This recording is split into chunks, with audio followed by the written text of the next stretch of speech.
Hi, good morning, everybody. I'm so honored to be here. When I was first asked to speak here at Stony Brook on the topic of financial independence, work-life balance, finding joy, I was thrilled, obviously, somewhat humbled, and a little bit panicked.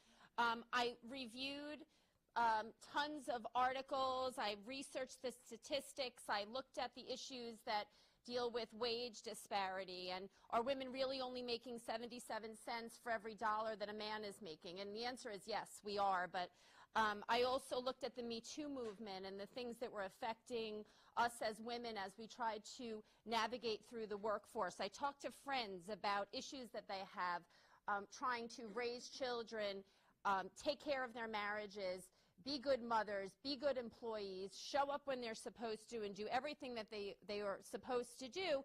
And what I decided was, you don't really need me to tell you about that, because you're probably all experiencing it or have experienced it. And so I thought to myself, what can I bring to the table? What can I tell you? What can I share with you that is unique to my experience that might give you something to move forward in your own lives? And I realized that what I can share with you is my story. I will tell you, I've never shared this full story ever before with anybody. I've shared bits and pieces of it, so if I trip it up a little bit, you'll have to excuse me. For me, it's a story of becoming unstuck. It's a story of, over the course of my lifetime, getting stuck, how I got unstuck, and how I moved forward, and how in the end I really believe that I have managed to gain my own level of financial independence. I have a work-life balance that works for me on most days, and for the most part I'm pretty joyful. I'll say that it hasn't come without some costs, and it hasn't come without some roadblocks. So I'm going to start the story in the beginning, and I'm going to bring it all the way to the end. When I was first born, soon after my birth, it was discovered that I had congenital heart disease. By the time I was 6 years old, I had undergone a number of cardiac procedures, including 2 open heart surgeries. I was a sick little girl, but my parents took great care of me, and they made sure that I had all the opportunities that all the other kids had. I was able to go out and play, I was able to run around, and as a mother now, I realize how hard that must have been for them. I was able to go to public school, I played on the playground. There is a story of me being helicoptered off the playground at one point because I did have some sort of a cardiac event on the playground. But I was able to participate in all of the things that the other children were able to participate in, despite the fact that I was quite sick. My cardiac issues have continued through my lifetime and still do today, but I feel pretty good. When I was 6 years old, my parents divorced. What I didn't know at the time and what I know now is that my mother was suffering from undiagnosed, and I want to just jump in for a minute. Nancy is my stepmother. My mother has passed. Because since they just said Nancy was my mother, I just want to, before I say this, I want to be clear that I'm not speaking about Nancy. My mother had undiagnosed bipolar disorder. My father, I'm sure, found it unmanageable to stay in the home. He left. He made attempts to continue to be in our life and to support us, but my mother was sick. Because of the undiagnosed and untreated bipolar disorder, she suffered from alcoholism. She was addicted to prescription pain pills.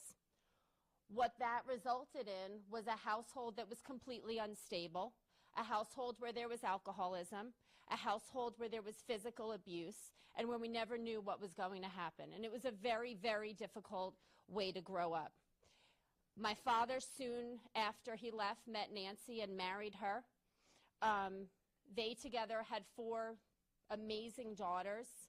We were lucky enough to be in and out of their lives as we grew up, but there were many periods of time where they couldn't be in our lives because of things that were really out of everybody's control. What I learned at an early age, a very early age, was that if I worked, I had freedom. I think I was probably 10 or 12 years old when I took my first silly job. It was given to me by a friend, and I stood out. We lived in Port Jefferson, and I stood outside at Chandler Square Mall, and I sold balloons. And I don't think I made very much money. Maybe she gave me $5 a day. But what I learned was that I would have a place to be, people surrounding me, and money in my pocket. And that gave me freedom. I continued to work throughout my childhood. My father and mother had two other children from that marriage, a brother and a sister. I'm so happy to say that I continue to be blessed with an amazing relationship with all 6 of my siblings. When I was 19 years old, I became pregnant. I was unmarried. I was not in a relationship with the father of this child. I was waitressing, and I was a student here at Stony Brook. I had the baby. I continued to waitress. I tried to continue to go to school. I was single. I was supporting myself. I was supporting the baby. Soon after I had Nick, my relationship with my father once again broke down. So I had lost that support system. Because my relationship with my father broke down, my relationship with my stepmother and those siblings also broke down. I didn't see them for about 10 years after that, and we'll get back to that part of the story in a minute. So I had this great, amazing child. He's sitting right back there. And I was thrilled, but I was tired. I was working. I was trying to go to school, and I couldn't do it all. It was impossible. So I abandoned my education at that point. I continued to work. I met a man. He was wonderful. He was good to me. He was good to my son, and he wanted to take care of me, and I was thrilled. And so I was living in Port Jefferson, as I said. I got a job out in Hampton Bays. I threw everything I owned into the back of a pickup truck, didn't pack anything, just threw it in the back of the pickup truck, and moved out to Hampton Bays. And I worked there for years. I was married. I had 4 more children. So now I have 5 children. At the time, let's fast forward the story a little bit. We're now maybe 10 years forward. I'm married. I'm living in West Hampton. I have what seems to be an ideal life. I live in a beautiful home with a supportive husband with 5 beautiful children. I've got like the Facebook pictures down pat, right? I've got the Christmas card pictures. It's funny, as I was preparing, I looked at one of my Christmas cards the other day, and it's a beautiful photo of all 5 of my children, and they're standing on the beach in West Hampton. Nick will laugh at this. And they look perfect. Their clothes are perfect. They're not matching, but they're coordinating. All of their hair is perfect. They're all smiling. The ocean waves are crashing behind. What everybody doesn't know that got that Christmas card was that for the 3 hours before, I yelled, I screamed, I cursed, they fought, they cried. One kid was screaming that he couldn't look into the sun. They were hitting each other. They were rolling on the floor. They were hating me. It was Thanksgiving. So, but I was getting that Christmas picture because I was going to show the world that my life was perfect, that I had the perfect life, that I had the perfect family, the perfect children, the perfect Christmas card. Beware of that. Beware when you look on Facebook that that's not always the way it is. And listen, I'm not putting the bad pictures of myself on Facebook either. I'm putting the pictures of myself on Facebook that I've taken from up top where I look kind of skinny, where, you know, I've got a good profile, I've got a good outfit.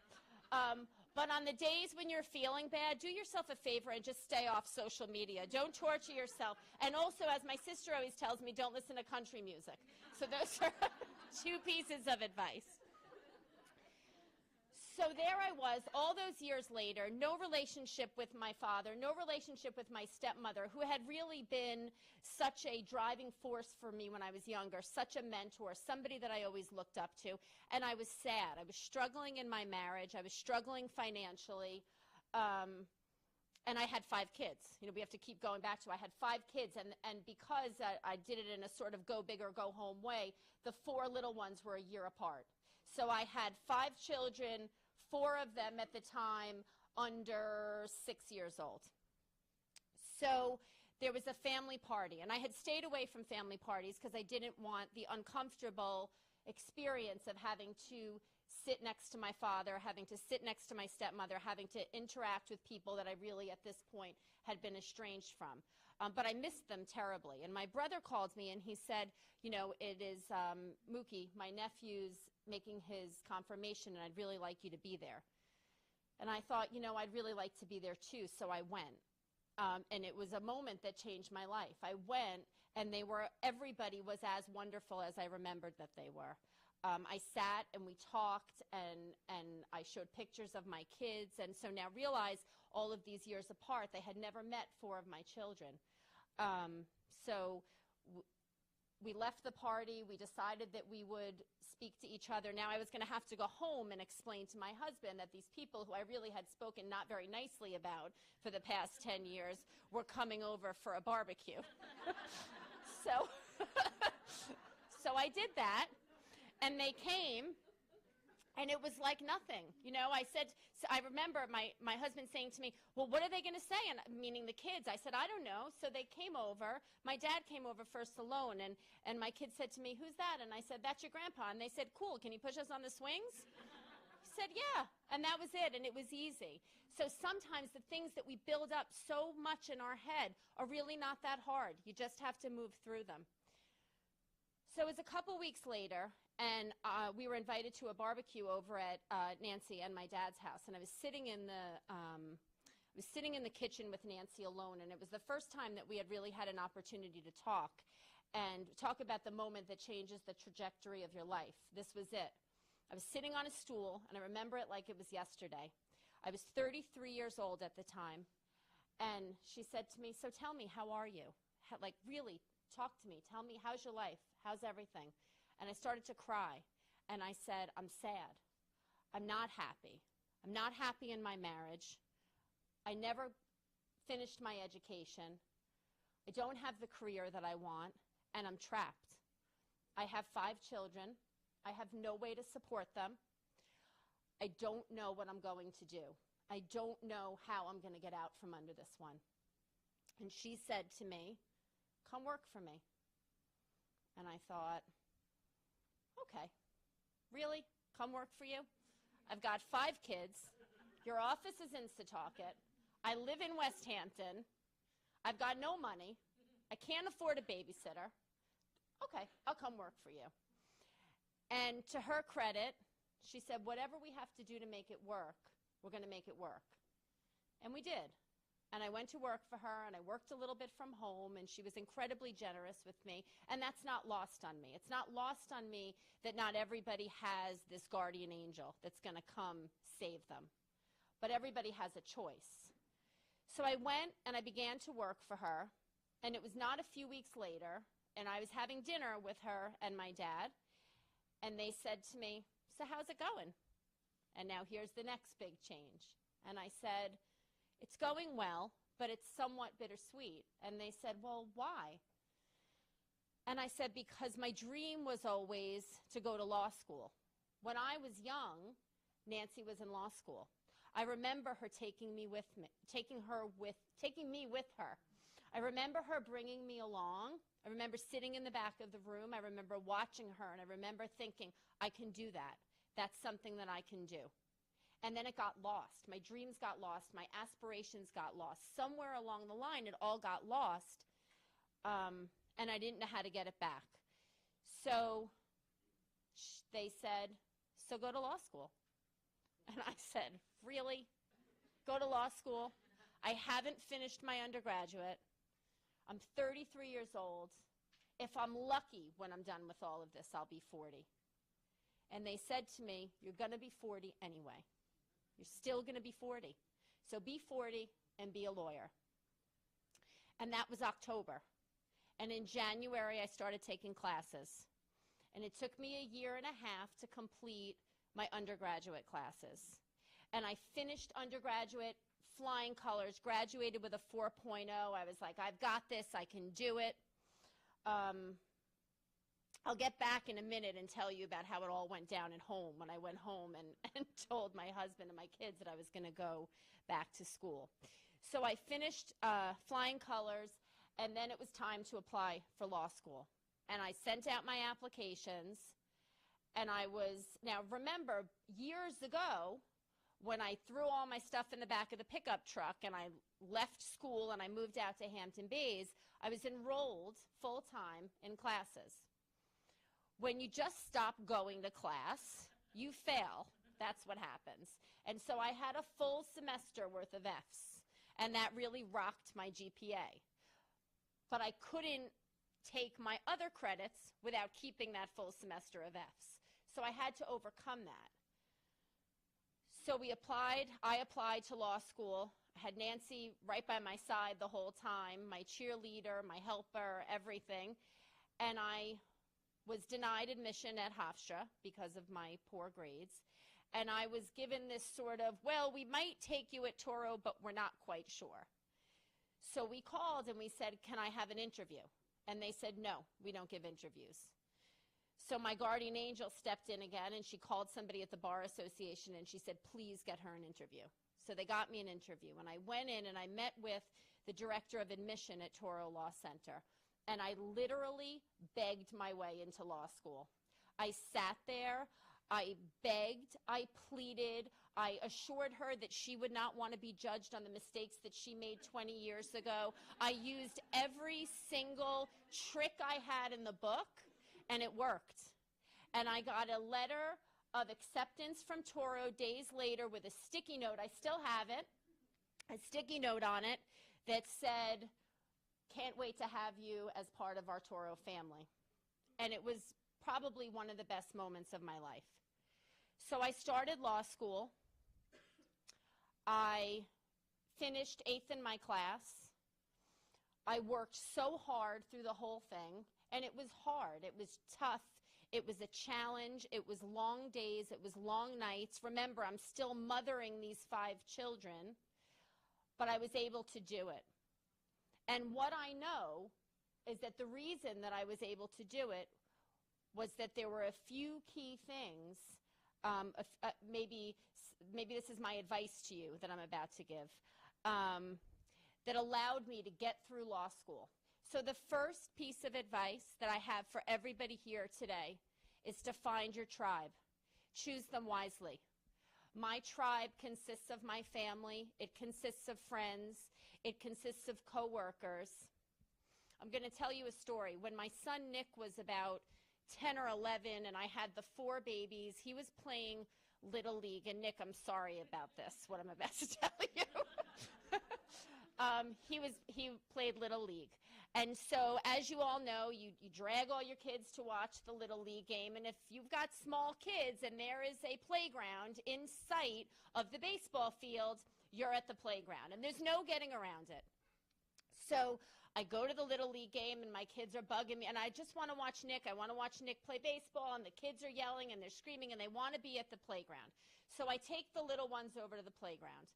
And I hear out of my ear cheering and screaming and yelling, and I can't quite tell what's going on, but I see a woman walking over to me, and it's my friend Beth, and she says, Robin, Nick just scored a home run. This is what happened. I want you to come back right now, and when he comes off the field, I want you to tell him that you saw it. And I was so thankful for that, because how many other mothers wouldn't have done that? You would have walked back, dragging your kids, and anyone who has multiple kids understands this, and they would have been like, you missed it, sorry, he scored, but, oh, he didn't score, he had it, whatever it's called. And I've always thought about that story. I've thought about that story as that's the mother that I want to be. I want to be the mother that supports the other mothers. Contrast that to last year, I pull in the parking lot on 2 wheels at the school. I'm trying to get to one of my daughter's lacrosse games. I get out of the car. I'm late. I'm having traveled from Setauket to West Hampton to see my daughter's lacrosse game. And a woman's standing there, and she's looking at me, and she says, are you Haley's mom? And I say, yes, I am. And she goes, oh, my God, I've never seen you before. I can't believe our daughters have been playing sports together for all these years and I've never seen you. And I'm like, right, we've met like 10 times, but okay. So she said, you know, and I'm making up the name, it's Cindy's last year playing, so I've made a commitment to be at every single game.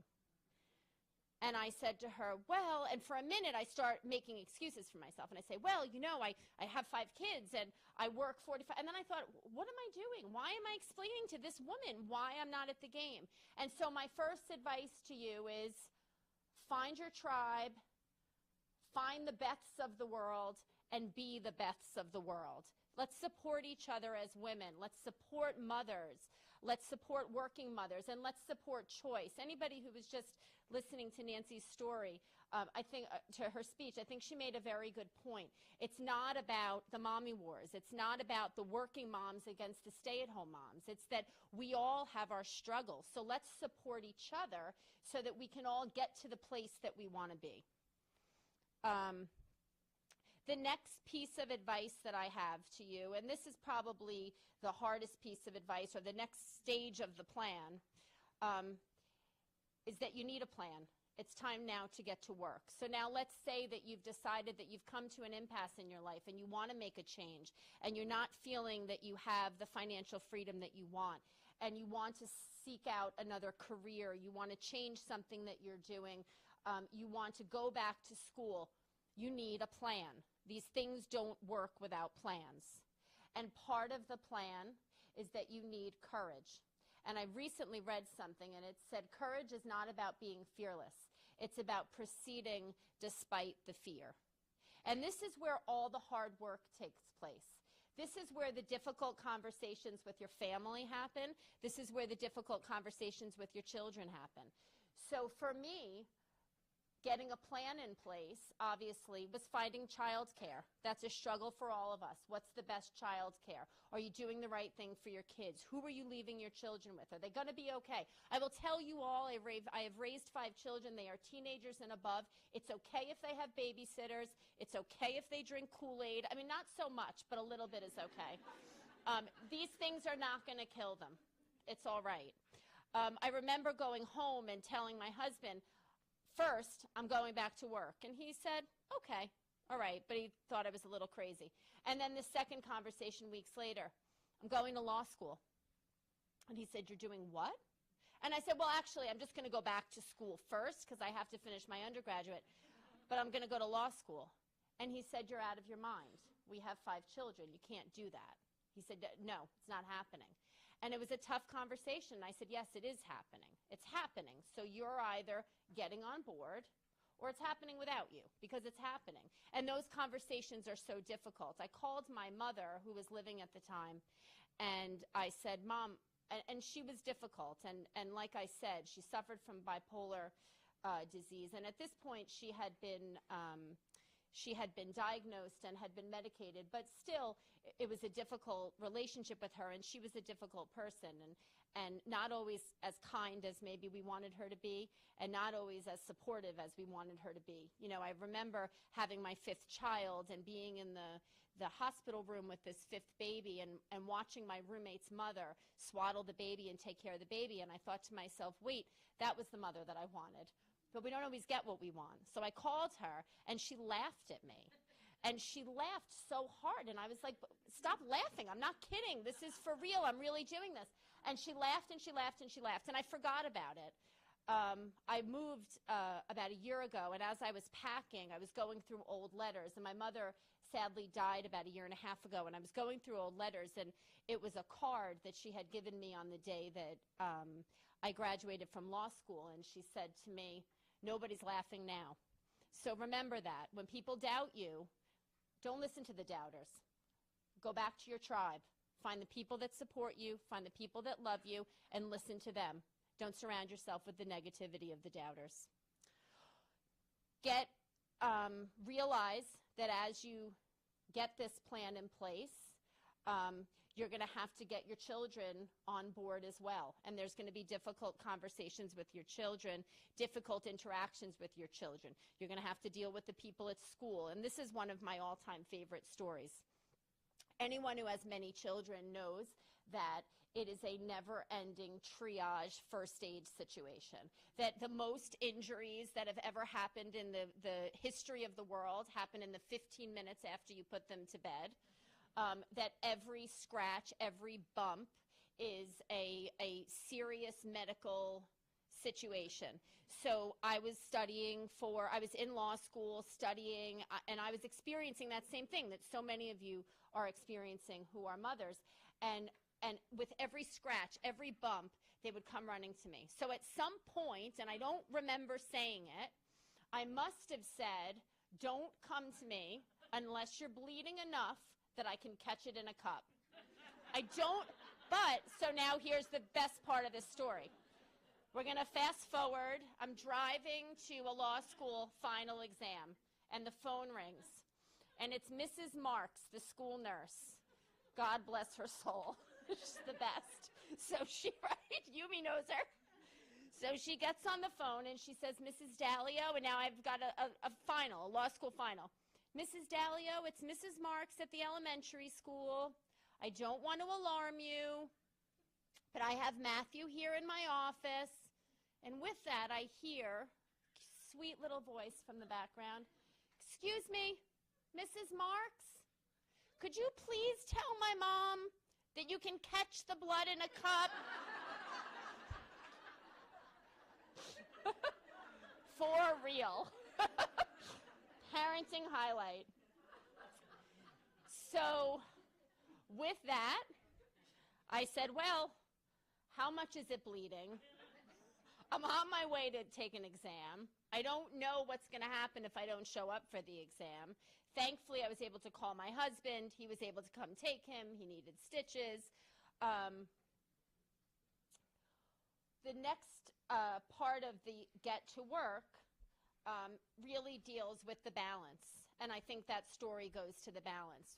When you get to work and you want to make the change, sometimes you can't have it all. Sometimes you're going to have to miss a Mother's Day tea. You're going to have to miss a lacrosse game. And you may have to say to your employer, listen, I need to take these hours off because I need to be at my child's school. And we all need to be able to support one another when we want to do that. We need to, instead of shaming each other for being mothers, for being wives, for needing to stay home, for needing to take care of all of our responsibilities, let's help one another with that. I'll tell one other quick mother story that happened during my law school days. It was a Mother's Day tea, and this goes to the don't shame the other mothers. It was a Mother's Day tea, and the children, my son Chris was in his second year of preschool, so maybe he was 3 at the time. And they were inviting all the mothers in. And now Mother's Day, anyone who's gone to law school or college knows Mother's Day is right around final exam time. So again, here I am. It's law school final exams, and I'm having to juggle myself back and forth. And so we go in, and we're having the tea, and the children all made posters. And the posters are on the walls. And my name is Chris, and, my mother is beautiful, and she has blonde hair, and my mother plays blank with me. And in the little blank, the teacher wrote, my mother doesn't play with me. Now, I didn't. I was not one of those mothers who got down on the floor, but my thinking is, listen, I gave you 4 siblings. You don't need me to play with you. And I thought, couldn't she have just written Legos? Wouldn't that have been just as easy? But she was shaming me because I was a mother who wasn't there at pickup and wasn't there at drop-off, and my babysitter was showing up, and that wasn't acceptable to her.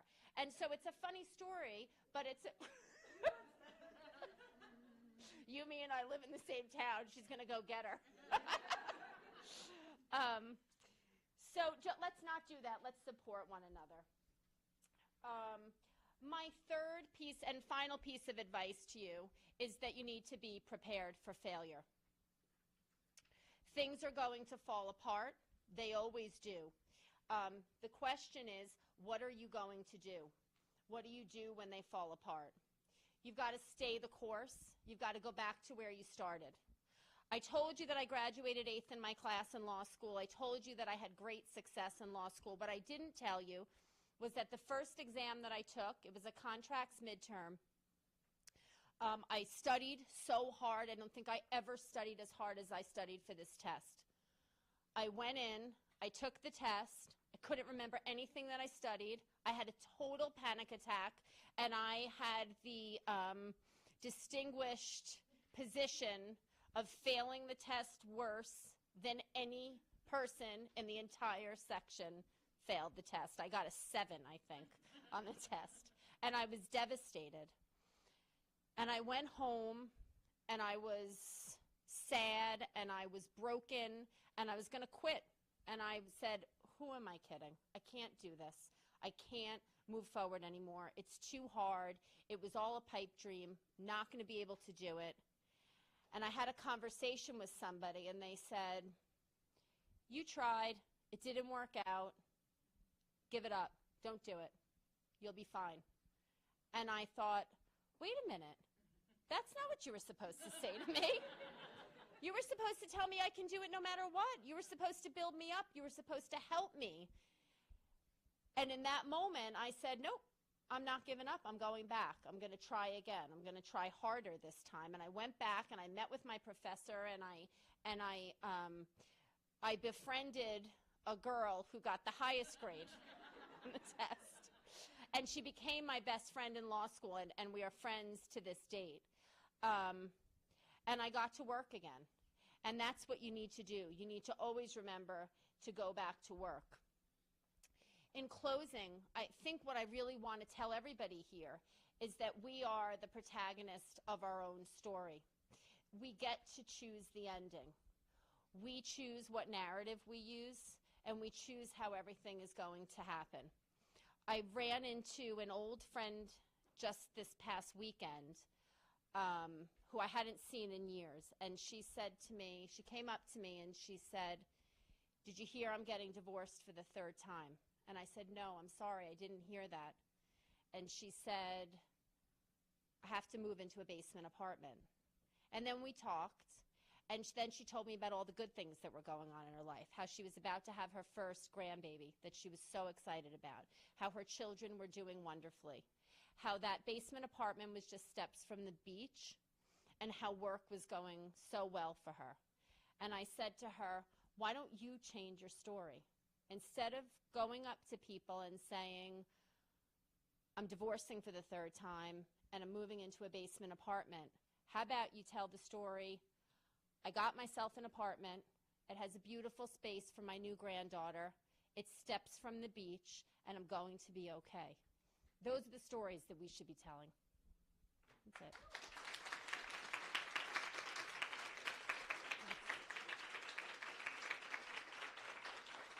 Okay.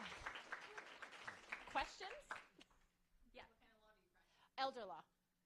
Yeah.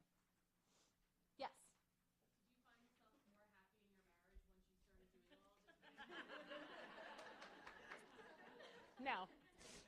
Unfortunately not. No, I did end up getting divorced. I tried to, but I don't know that the two necessarily correlated. I think the marriage was broken long before. So, unfortunately not. No. I guess I have less of a question or a statement for you.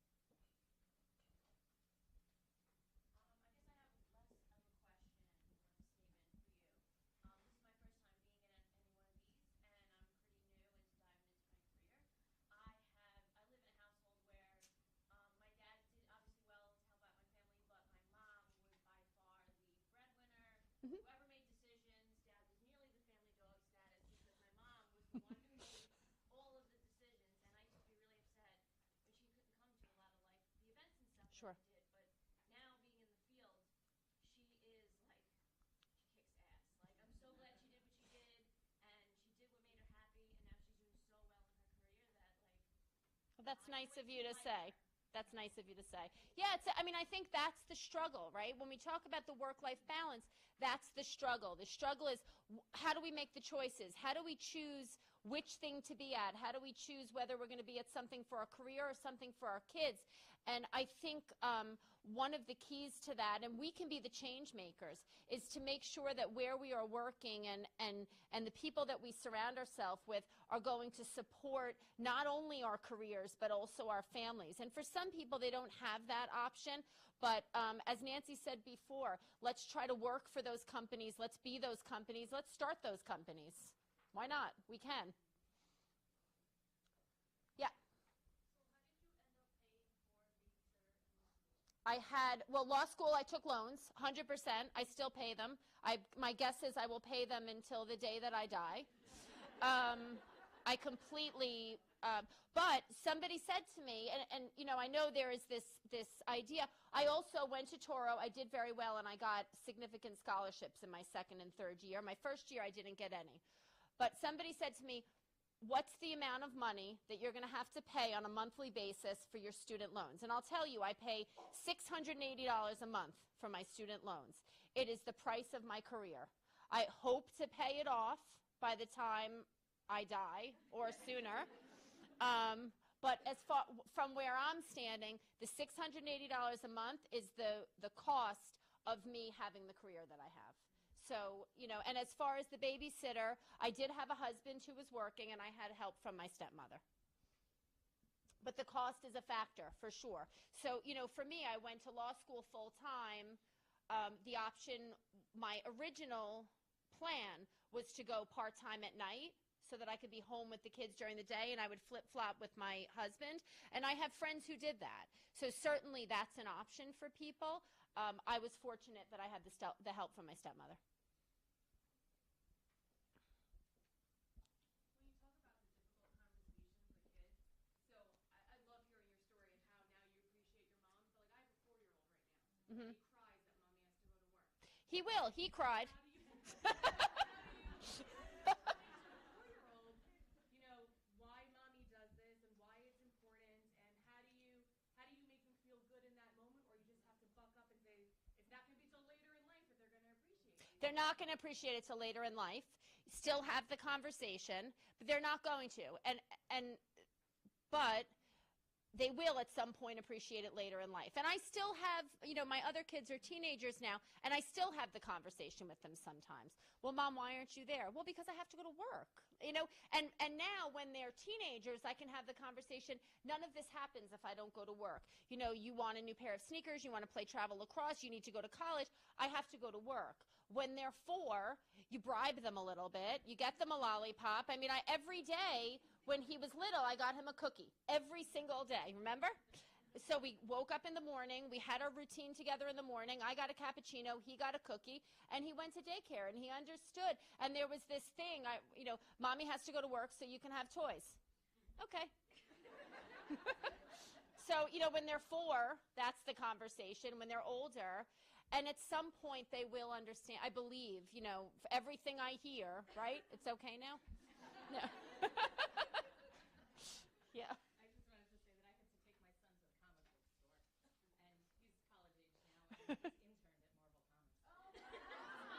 Yeah. I bribe my daughter with pink clothes. Yeah.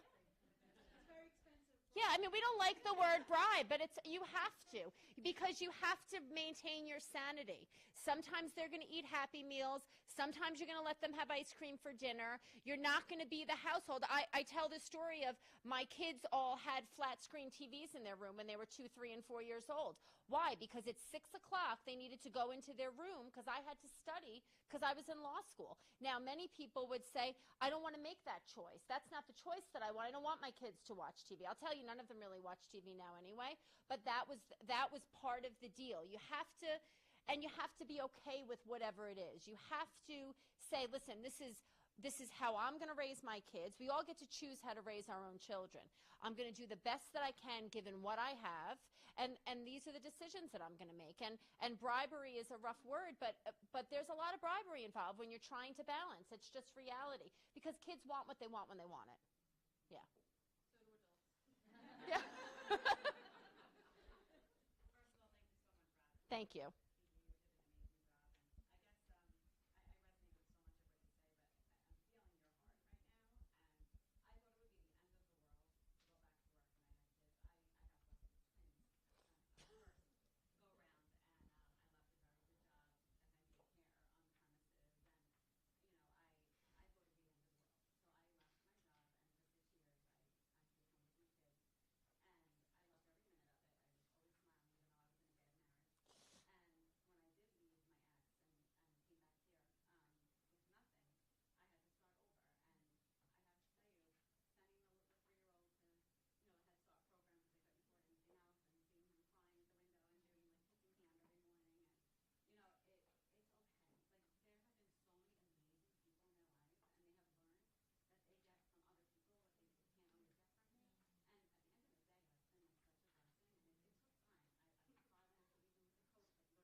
Yeah, I think I'm just like, how am I going to do this with the second one? you're gonna you're gonna do it. I read something once years ago, and it was right around one of the times when I was feeling terribly guilty that I was working and I was out of the house. And it was an article a woman wrote, and part of it said that it's okay when mothers work because children learn very early on that there's a bigger world out there and that the world does not revolve around them and that there are other concerns and there are other people and there are global issues. And so for the children whose mothers either have to or choose to work, there's goodness that comes out of that too. You have to forgive yourself a little bit because we are our own harshest critics. Nobody else is criticizing you the way you're criticizing. Nobody else is looking at the issues with your kids with the microscope that you're looking at it with, and the kids will be okay. Yeah. Your story is so inspiring. Thank you. For sharing it. What made you choose elder law? My stepmother is an elder law attorney. Yep. Job security. I love it. Yeah, I love it. I really, my story is a great one because I've been blessed. I'm lucky. My kids are all well and healthy and have adjusted through all of the craziness. I work in an incredible office with 28 women. We are, 38 women, sorry, the largest female-run law firm in the tri-state area. Where we're able to support each other and other women, and I love the work. I love helping the aging population. So yeah, I'm pretty blessed. Thank you.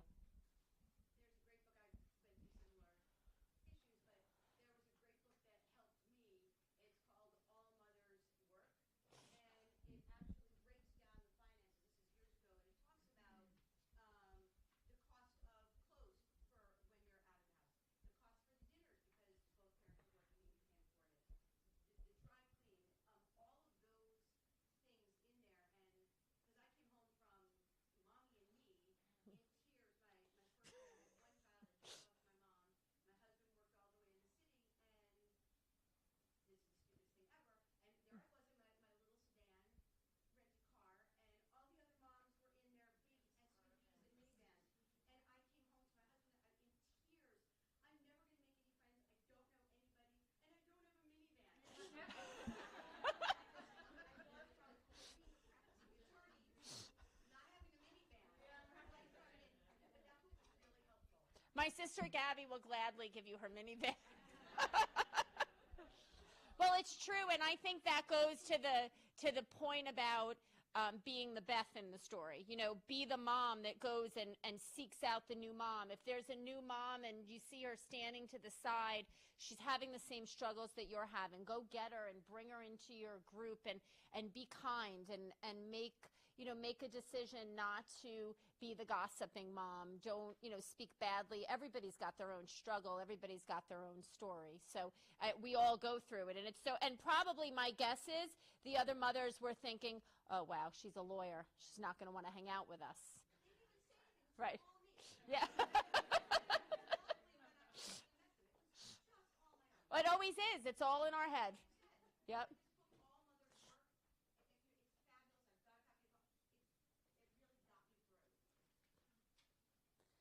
Okay. I just want to encourage everybody to come to the 2:30 networking event with the speakers here in the Thrive Law lobby, again at 2:30. Robin will be there and Nancy will be there. And